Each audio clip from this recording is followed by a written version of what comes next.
Monsieur, je suis content de vous rencontrer. Dites-moi un peu le mode d'emploi pour être édité chez vous. La bonne question. Je savais bien. Être pistonné. Oh là là, oh là là, oh là.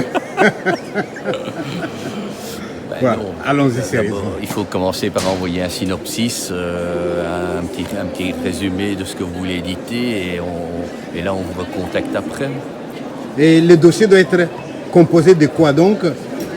Toute l'histoire terminée, un synopsis? Non, pas spécialement. Quelques planches? Un synopsis, je dirais un résumé de l'histoire en 2-3 pages. Si vous avez déjà... est-ce que vous travaillez en tant que scénariste et dessinateur à la fois? Moi je suis scénariste, mais j'ai un dessinateur collaborateur avec qui nous travaillons. L'idéal c'est de joindre un petit dossier au niveau du dessinateur, donc quelques croquis et si éventuellement 2-3 pages. Et on peut même vous montrer ce qui a déjà été fait aussi. Oui, vous pouvez me le montrer, il n'y a pas de problème. D'accord. Vous l'avez ici sur vous? Non, non, pas sur moi. Les coordonnées c'est? Mais les coordonnées c'est j.vandenot@casterman.com. Voilà. Merci beaucoup, monsieur. De rien. Bonjour, madame. Bonjour. Je suis un ami de Karthala. Vous comprenez, je viens du Congo. Et comme nous n'avons pas beaucoup de maisons d'édition, quand on en parlait, on citait beaucoup Karthala. Est-ce que vous éditez encore des gens de l'Afrique? Oui, bien sûr, bien sûr. Au contraire, on a de plus en plus de jeunes chercheurs africains qui publient chez nous. Il faut savoir que, notamment pour obtenir son CAMES en Afrique, voilà, souvent c'est bien d'avoir publié un livre chez Karthala. Donc on publie toujours des Africains. Parmi les derniers, qu'est-ce qu'on peut citer? Plutôt des Sénégalais. Et des Rwandais, là, je viens. De la rue à Dakar.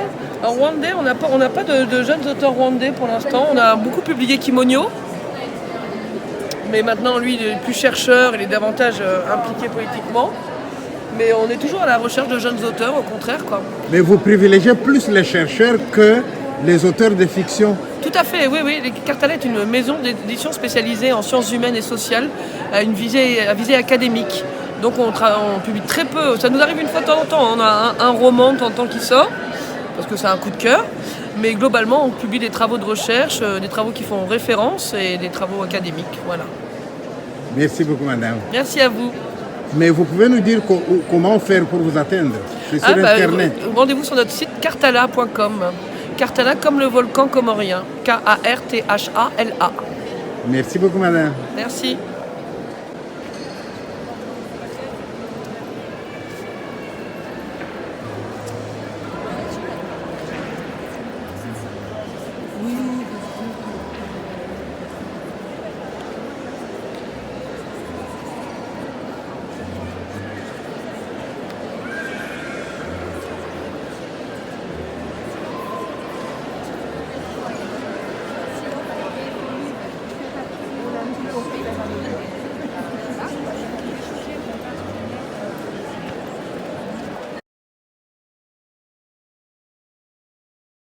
Je n'ai pas encore publié.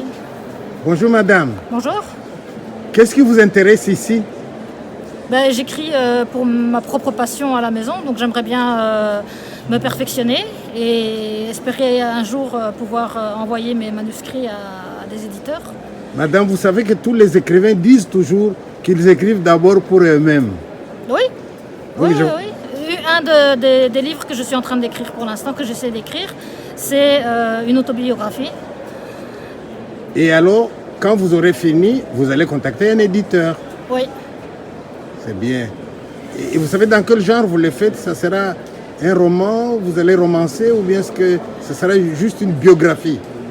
Il y aura une partie romancée parce que ça se passe entre l'année 1910 et aujourd'hui. Donc il y a des informations que je n'ai pas. Donc je suis obligée de romancer une partie du roman pour compléter les informations que je n'ai pas. Voilà, madame, je vous remercie.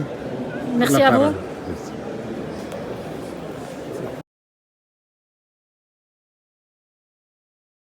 Christophe, c'est quoi une bonne BD alors? Dites-nous le secret. Alors, c'est une bonne histoire bien racontée. Voilà. C'est la même définition que pour un bon film, un bon roman, n'importe quel. C'est-à-dire qu'il faut avoir un sujet et après avoir un bon sens de la narration. Donc des idées, une bonne BD c'est avant tout des personnages, de l'humain, on doit s'attacher aux personnages, on doit ensuite les voir bouger, parce qu'en effet, on n'est pas dans un roman, c'est-à-dire que faire une BD qui se passerait dans un huis clos, ça serait à la fois techniquement très compliqué, et puis on ne profiterait pas vraiment de tout l'univers qu'on peut développer. On a la chance que, quel que soit le nombre de figurants qu'on veuille, quel que soit le décor qu'on veut, ça coûte la somme extraordinaire d'un papier et un crayon. Bon, des fois une tablette graphique, d'accord.